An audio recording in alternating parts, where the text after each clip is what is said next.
আসসালামু আলাইকুম।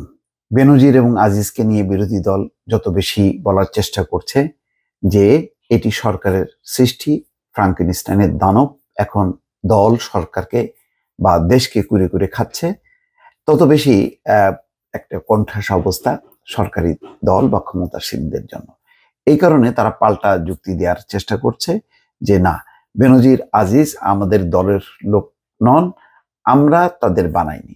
কিন্তু এই কথা বললে কি বিশ্বাসযোগ্য হবে? বেনজির আজিজ তারা শুধু দুটি বাহিনীর প্রধান ছিলেন না, তাদেরকে মনে করা হতো তারা একটা সরকারের বা ক্ষমতাসীন দলের অপরিহার্য অংশ। কেউ কেউ এমনও বলতেন যে তাদের বডি ল্যাঙ্গুয়েজ, তাদের বক্তব্য বিবৃতি আর আওয়ামী লীগের নেতাদের বক্তব্যের মধ্যে কোনো পার্থক্য থাকতো না।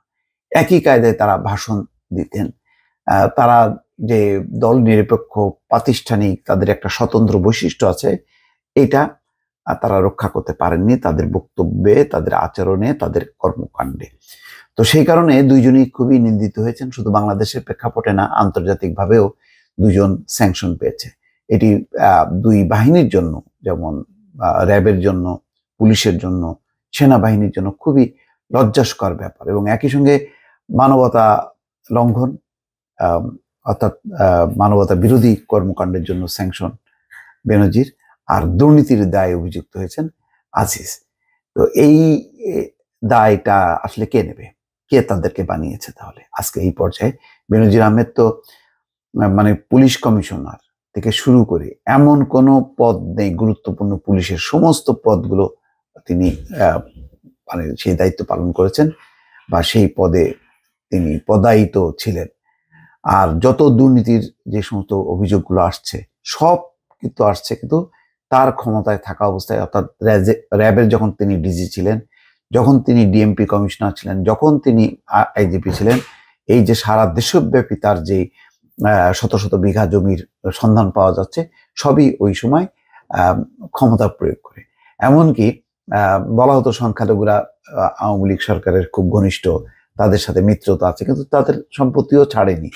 শুধু হিন্দু না, খ্রিস্টান সম্প্রদায়ের জমিও তিনি দখল করেছেন। সেই খবরগুলো তো, ডকুমেন্টগুলো এখন আসছে এবং বিভিন্ন জন এখন অভিযোগ করছে, যেহেতু তাদের পেছন থেকে মই সরে গেছে এবং খরচের খাতা তারা চলে গেছেন, সেই কারণে এখন কিন্তু অনেকে মুখ খুলছেন। তো এই মুখ খোলার কাজটা হয়তো বন্ধ করার জন্য বেনজির চলে গেছেন। আজিজ যাবেন কিনা বোঝা যাচ্ছে না, এখনো তার ব্যাপারটা আগায়নি, কিন্তু নিশ্চয়ই একটা হয়তো প্রস্তুতি আছে। তো যাই হোক, ওবায়দুল কাদের বলছেন যে বেনজির ও আজিজ আওয়ামী লীগের কেউ না, তাদের আমরা বানাইনি, তাদের দুর্নীতির বিচার করার সৎসাহস শেখ হাসিনা সরকারের আছে। রোববার তিনি তেজগাঁয়ে ঢাকা জেলা আওয়ামী লীগের কার্যালয়ে এক প্রতিনিধি সভায় এই কথা বলছেন। ওবায়দুল কাদের বলেন, বেনজির আহমেদ আমাদের দলের লোক নয়, সিনিয়রিটি নিয়ে সে আইজিপি হয়েছে।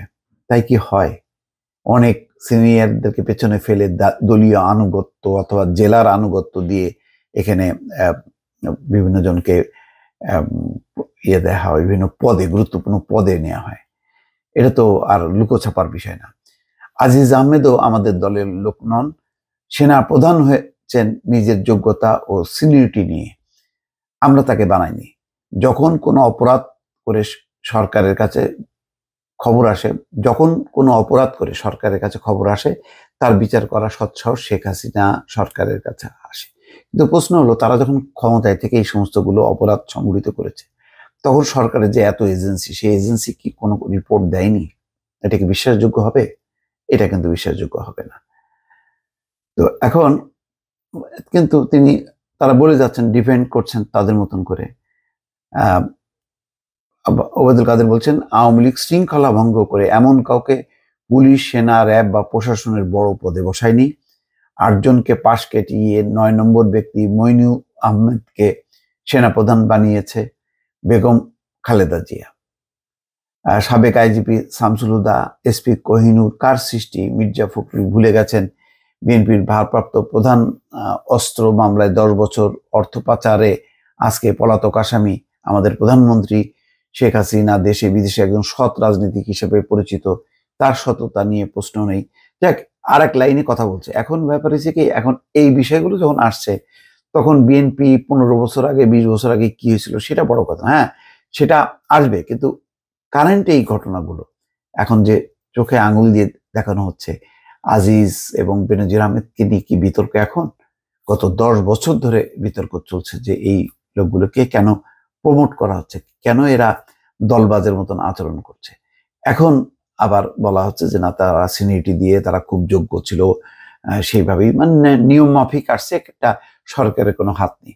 আমার মনে হয় না যে এইগুলো বলে পাশ কাটানোটা খুব মানুষের কাছে যুক্তিসঙ্গত মনে হবে। দর্শক ভালো থাকবেন, আল্লাহ হাফেজ।